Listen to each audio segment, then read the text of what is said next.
નમસ્કાર મિત્રો, ખાસ કરીને આજના વિડીયો આપણે આવનારા દિવસના માવઠાના વરસાદ વિશેની ખૂબ અગત્યની માહિતી આપવાની છે। પણ સૌપ્રથમ હું આપને એ જણાવી તો આવનારા દિવસની અંદર આપણે 3 ખેડૂત મિટિંગનું આયોજન કરેલું છે। એટલે કે પ્રથમ ખેડૂત મિટિંગ છે એ છે તારીખ 20 જાન્યુઆરી 2026 અને મંગળવારના રોજ સમય છે બપોરે 3 વાગ્યાનો। મિટિંગનું સ્થળ છે રામજી મંદિર, ગામ કટાવધામ, તાલુકો સુઈગામ અને જિલ્લો વાવ થરાદ। બીજી ખેડૂત મિટિંગ છે એ છે તારીખ 21 જાન્યુઆરી 2026 અને બુધવારના રોજ સમય છે સવારે 10 વાગ્યાનો। મિટિંગનું સ્થળ છે શ્રી કૃષ્ણ ટ્રેડિંગ કુ માર્કેટિંગ યાર્ડની સામે, ગામ પાથાવાડા, તાલુકો દાંતીવાડા અને જિલ્લો બનાસકાંઠા। ત્રીજી ખેડૂત મિટિંગ છે એ છે પાછી તારીખ 21 જાન્યુઆરી 2026 અને બુધવારના રોજ એનો સમય છે બપોરે 3 વાગ્યાનો। મિટિંગનું સ્થળ છે શ્રી રામ તુલસી ગૌશાળા, બેટાલિયા રોડ, ગામ નારોલી, તાલુકો થરાદ અને જિલ્લો વાવ થરાદ। એટલે આમ જોવા જઈએ તો આપણે 3 ખેડૂત મિટિંગનું આયોજન કરેલું છે। આવતીકાલે 20 તારીખે પ્રથમ ખેડૂત મિટિંગ છે સુઈ ગામના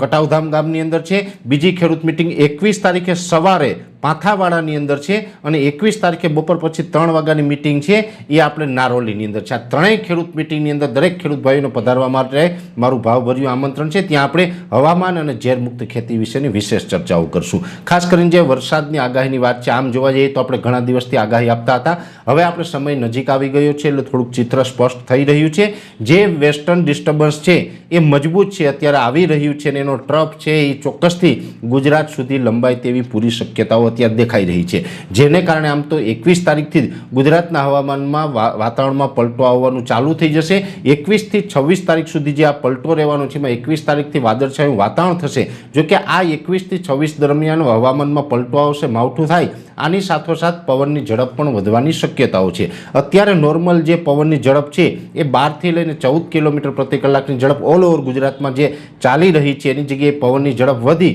અને લગભગ 18 થી લઈને 24 કિલોમીટર પ્રતિ કલાકની ઝડપે પવન ફૂંકાય તેવી શક્યતાઓ છે। એટલે આમાં પવનની ઝડપ વધવાની છે એટલે દરેક ખેડૂત ભાઈઓએ કાળજી રાખવાની છે જેથી કરીને આપણો ઊંચાઈવાળા પાક છે એ ઢળી ન પડે। બીજા નંબરની અંદર 21 તારીખથી જે હવામાનમાં પલટો આવશે એટલે સૌ પ્રથમ તો મોટાભાગના વિસ્તારમાં વાદળછાયું વાતાવરણ થશે। જરૂરી નથી કે ગુજરાતના તમામ ગ્રામ્ય વિસ્તારની અંદર થાય, કોઈ વિસ્તારમાં થશે, કોઈ વિસ્તારમાં નહીં થાય, પણ 21 તારીખથી ચોક્કસથી વાદળછાયું વાતાવરણ થવાનું ચાલુ થઈ જશે અને આ જે WDની અસર થશે, વેસ્ટર્ન ડિસ્ટર્બન્સની અસર થશે એટલે 23, 24 અથવા 25 ત્રણમાંથી કોઈ પણ 1.5 દિવસ એવો હશે કે જેની અંદર રાજ્યના છૂટાછવાયા વિસ્તારમાં માવઠાના ઝાપટા પડી શકે છે, છાંટછૂટ થઈ શકે છે। જોકે આ માવઠાની સૌથી વધારે તીવ્રતાની અસર ઉત્તર ગુજરાતનું બનાસકાંઠા, વાવ થરાદ અને પાટણ જિલ્લામાં દેખાઈ રહી છે અને એ સાથે કચ્છ જિલ્લાની અંદર આની અસર થાય તેવી શક્યતા વધારે છે। એટલે ત્યાં થોડુંક ઝાપટાનું પ્રમાણ વધારે રહેશે।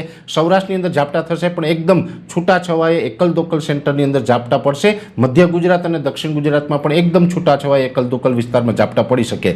કચ્છ અને ઉત્તર ગુજરાતના જે ભાગોમાં ઝાપટાની શક્યતા વધારે છે, જેમાં ખાસ કરીને સાર્વત્રિક નહીં હોય પણ છૂટાછવાયું હશે અને ત્યાં પણ છૂટાછવાયું અને હળવું સામાન્ય માવઠું હશે। એટલે લગભગ હું માનું ત્યાં સુધી 1 ઇંચ સુધી આ માવઠું ન પહોંચી શકે, 5 ઇંચથી લઈને અડધો ઇંચ સુધીના જે વિસ્તારમાં પડશે ત્યાં પડશે। પછીમાં એવું પણ બની શકે કે એક ગામની અંદર ઝાપટું પડ્યું હોય, બાજુના ગામમાં કાંઈ ન હોય, એ પ્રકારે છૂટાછવાયું હશે। પણ ચોક્કસથી 23, 24 અને 25 આ ત્રણમાંથી કોઈ 1.5 દિવસ એવો હશે કે જેમાં આપણે ઝાપટાની શક્યતાઓ રહેલી છે। જેથી કરીને દરેક ખેડૂત ભાઈઓ અત્યારે આપણે જે શિયાળુ પાક છે એની કાળજી રાખવી। ખાસ કરીને અત્યારે જો એડવાન્સમાં કોઈ દવાનો સ્પ્રે કરવાનો હોય તો પણ આપણે માવઠાથી બચી શકાય એ માટે થઈને આપણે એડવાન્સમાં દવાના સ્પ્રે કરી શકીએ અને જ્યારે માવઠું જે વિસ્તારમાં પડશે પછી પણ અમે પાછળથી કહેશું કે હવે આમાં કઈ પ્રકારની દવાનો છંટકાવ કરવો જોઈએ જેથી કરીને આ માવઠાની અસરમાંથી આપણા પાકને બચાવી શકાય। પણ એટલું ચોક્કસ વાત છે કે હવે આપણે આવનારા દિવસમાં એક માવઠું છે એનો વધુ આપણે સામનો કરવો પડે તેવી શક્યતાઓ છે। એટલે આજના વિડીયોની અંદર આપણે સંપૂર્ણ આ વિશેની માહિતી આપવાનો પ્રયત્ન કર્યો છે। વિશેષ માહિતી છે નેક્સ્ટ વિડીયોમાં આપવામાં આવશે। અત્યારે આ વિડીયોની અંદર એટલું જ। અંતમાં દરેક મિત્રોને વિનંતી રહેશે કે વિડીયોને લાઈક આપીને દરેક ગ્રુપમાં શેર કરી દેવો। જો તમે એમને યુટ્યુબ ઉપર જોઈ રહ્યા હોય તો ચેનલને સબસ્ક્રાઈબ કરજો અને ફેસબુક ઉપર જોઈ રહ્યા હોય તો પેજને ફોલો કરજો। નમસ્કાર।